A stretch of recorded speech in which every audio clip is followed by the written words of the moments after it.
Latest mula sa Senado, Sister L. Ang mga miyembro ng majority dapat mahiya sa taong bayan at dumalo sa sesyon ayon sa mga miyembro ng Solid Block 11. RH28, Raymond Adpas. Lakay Raymond. Elaine Mayor, nakahihiya na sa taong bayan ang nangyayari sa Senado. Ito ang nagkakaisang pahayag ng mga miyembro ng Solid Block 11 na kasapi ng minorya matapos na i-boycott ng mga miyembro ng majority ang sesyon sa ikalawang pagkakataon. Ayon kay Senador Sherwin Gatchalian, napakalaki ng ginagastos ng Senado araw-araw, ngunit walang napapala ang taong bayan. Umapila si Senador Bam Aquino sa mga kasamahang senador na nagmamakal sa Senado na pumasok at lahat ng bagay maaaring pagdebatihan sa Senate plenary. Narito si Senador Bam Aquino. At inihiling po namin sa mga kasama namin na nagmamahal pa po sa Senado at nais magtrabaho para sa taong bayan.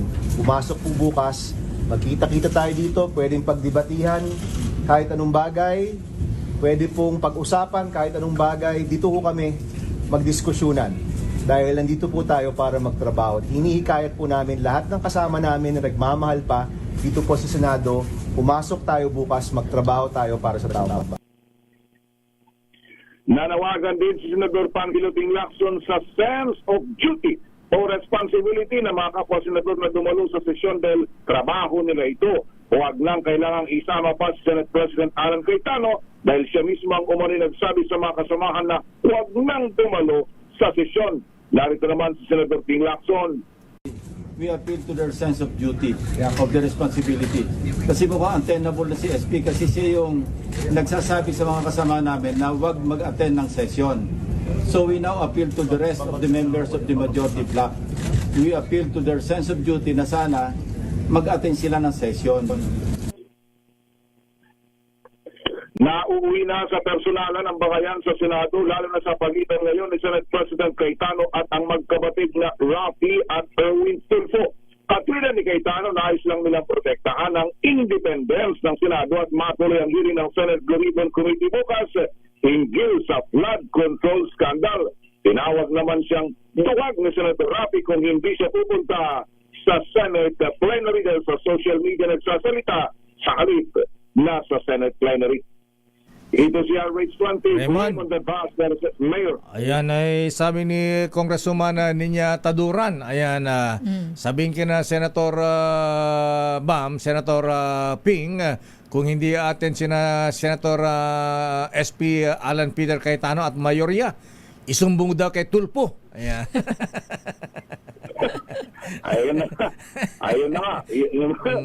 Ang pinag-uusapan dito. Kaya ngayong araw ay maghihintay kami ngayon dahil doon sa legislative calendar ay ngayong araw ang huling session day. Bagamat hanggang bukas pa o hanggang actually doon sa legislative calendar ay officially magsasara sa araw pa ng Biyernes. Pero ngayon yung last day ng session. At tingnan natin kung ano yung mga mangyayari dito dahil base doon sa mga nakakalat nating informasyon dito, talagang wala nang balak bumalik pa sa session yung majority. Ang problema, Mayor, ang tinatanong naman ng iba dito, paano magsisinig? Sino ang magdideklara na kumbaga, mga bata, bakasyon na tayo. Pero marado na yun, wala nang pasukan. Mangyari, paano ngayon yun yung punto na dapat kasi kumbaga may magsasabi doon sa Magde-declare sa Senate Hall. Oo, na the Senate now is now in CNJ at hindi na tayo CNJ adjournment. Babalik na lang tayo sa buwan ng Hulyo. Ganun yun eh. Ngayon, kung walang mangyayari mamaya, yun ang aming tinatanong paano ang kanilang magiging sitwasyon. Kung walang declaration ng synergy adjournment, tuloy ang trabaho, tuloy ang sesyon. Lakay Raymond, paano pala yung mga nakabinbin na confirmation? Di ba may mga AFP generals dapat? Generals, saka mga kernels na for promotion na. Ay di ilista na lang nila sa kasaysayan na dahil sa hindi. Magba-birthday na sila eh. Hindi, tatandaan nila hanggang 2028. Ayan. Tatakbo kayo. Ayan. Yan ang... Ang daming magaganda dito, Mayor, yung gaya nung bill ni Senator Risa, yung anti-hospital detention bill. Ayan, oo. maganda yun, Importante yan. oo. Tama-tama para kay Herbosa yan. Ayan. Ayun, sakto sana. Mag-final approval. Yan, maliban dyan yung nga sa CA, then yung dalawang atleta na dapat ay mabigyan ng Filipino citizenship. Marami yung binibilang na, parang 8 yung narinig ko kahapon. Yung anti-political dynasty, Raymond, pumasa na sa Kamara, di ba? Pero mukhang medyo naghihilitan pa dito tungkol sa issue na yun, Mayor. Kaya hindi ko pa nakita doon na ma-approve. Pero yung dapat yung mga i-approve nila bago mag-adjoin, wala na. At kaya yung mga sundalo, kaya nga 'di ba, masama ang marami ang masasama ang loob diyan dahil nadamay sila dito sa issue na ito. Ayan. So, abangan natin kung sisipot sila. Ayan. Kung hindi, bawasan ng sweldo. Ayan. Ayun, yun ang issue pa yan, Mayor, dahil marami kasing nagkukumpara na bakit sila pwedeng mag-walk out. Yung kami, hindi pwedeng hindi pumasok, yung parang ganun. Kaya may mga paliwanagan dito na Tsaka, yung walk out, kaya yung intentional na umabsent ka. Tama. At saka, nakakatuwa, nakakaasar, majority magwo-walk out. Saka nakita ng ganyan.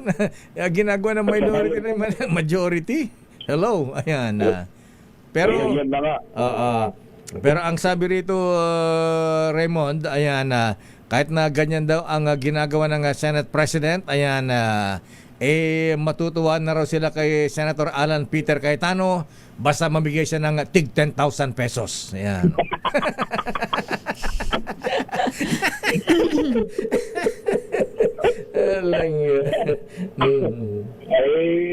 Maningil na lang sila ulit kung sakasakali. Maningil. Ay, nako. Okay, Rod, sige. Bigyan ka ng update mamaya kung attend ba sila sa sesyon, sisipot ba sila o hindi. Ayan. At yung hearing bukas, ipapatawag daw si dating Speaker Martin Romualdez. At yung mga Marines. Ayan. Kasama yun.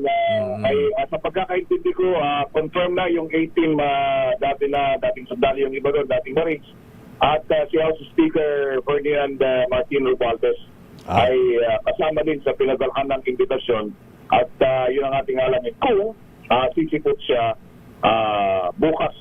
Dahil medyo tumitindi yung mga palitan ng mga salita dito. Pero yung Solid Block 11, sabi nila, pupunta sila. Sama si Senator Lito Lapid, magpapakita siya mamaya. Pwede bang gawing presiding officer si ang chairman ng Silence Committee, Senator Lito Lapid? Baka daw walang magsasalita, Mayor. Pag siya presiding officer. Bakit? Sabi nila, bakit ka man? Committee on silence ako. Sabi niya. Pero ang Senator Lito Lapid napaka very precious siya ngayon. Alam mo kung bakit? Siya ang parating nililigawan. Siya ang lakay, sinusuyo. Ayan. Sige, abangan natin yan, Raymond. Thank you and good morning. Maraming salamat. Mula sa Senado, ito si RH 28 Raymond Paz para sa DTRH, una sa Pilipinas, una sa Pilipino. Daming